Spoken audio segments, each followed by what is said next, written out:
दिल्ली के मुख्यमंत्री अरविंद केजरीवाल अयोध्या के दौरे पर हैं। उन्होंने हनुमानगढ़ी और रामलला के दर्शन पूजन किए। केजरीवाल ने राम मंदिर निर्माण कार्यों को भी देखा। रामलला के दर्शन के बाद केजरीवाल ने कहा कि मुख्यमंत्री तीर्थ योजना में अब अयोध्या को भी शामिल कर लिया गया है। अब दिल्ली वाले रामलला के दर्शन मुफ्त में कर पाएंगे। केजरीवाल ने कहा कि अगर यूपी में उनकी सरकार बनी तो यहाँ भी दिल्ली जैसी योजना लागू करेंगे। और अब दिल्ली के लोग राम जन्मभूमि अयोध्या आके यहाँ के भी दर्शन कर पाएंगे।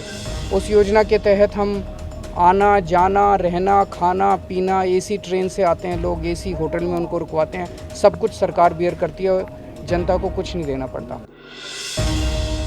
लखीमपुर खीरी केस की सुप्रीम कोर्ट में सुनवाई हुई। सुनवाई के दौरान सुप्रीम कोर्ट ने यूपी सरकार को फटकार लगाई। कोर्ट ने कहा कि हजारों की संख्या में अगर किसान रैली कर रहे थे तो सिर्फ 23 चश्मदीद ही क्यों मिले। राज्य सरकार और गवाह इकट्ठा करे और सभी गवाहों की सुरक्षा सुनिश्चित करे। यूपी सरकार की ओर से सीनियर एडवोकेट हरीश साल्वे पेश हुए थे। उनकी दलील को सुनने के बाद 8 नवंबर की तारीख दे दी गई है। शिवपाल यादव की परिवर्तन यात्रा शाहजहांपुर पहुंची। हम सत्ता परिवर्तन के लिए जनता को जागरूक करेंगे। शिवपाल ने कहा कि बीजेपी की सरकार में आम जनता, किसान, नौजवान हर कोई परेशान है। बेरोजगार सारे वर्ग परेशान है। उन्होंने कहा कि विधानसभा 2022 में हम निर्णायक भूमिका में पहुंचेंगे। सत्ता परिवर्तन के लिए हमारी सभी पार्टी से अलायंस के लिए बातचीत चल रही है।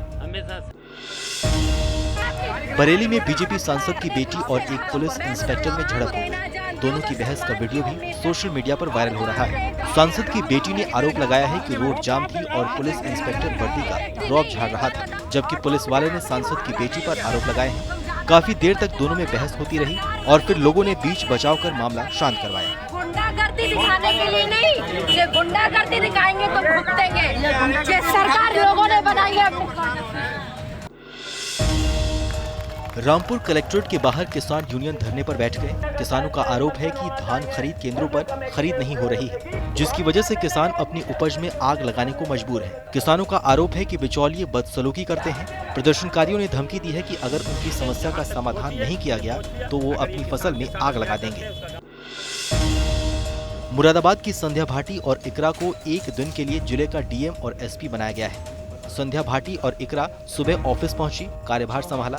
संध्या 12वीं क्लास की छात्रा हैं और गवर्नमेंट इंटर कॉलेज में पढ़ती हैं। डीएम की कुर्सी पर बैठते ही उन्होंने बिल्कुल वैसे ही काम करना शुरू किया जैसे कोई आईएएस ऑफिसर। संध्या ने कई लोगों की समस्याएं सुनी और समाधान भी किया।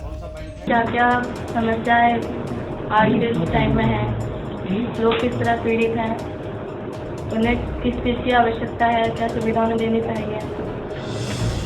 कितने लोगों की समस्या का समाधान किया जाए आपके द्वारा? लगभग 30-35 लोग आए हैं।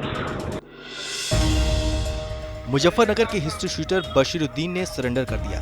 दोनों हाथ ऊपर करके बशीरुद्दीन खुद ही थाने पहुंच गया और कहने लगा कि मैं सरेंडर करने आया हूं। एक बार तो मुजफ्फरनगर के पुलिस वालों को भी यकीन नहीं हुआ कि ये वही गैंगस्टर हैं जिसकी तलाश पुलिस को है।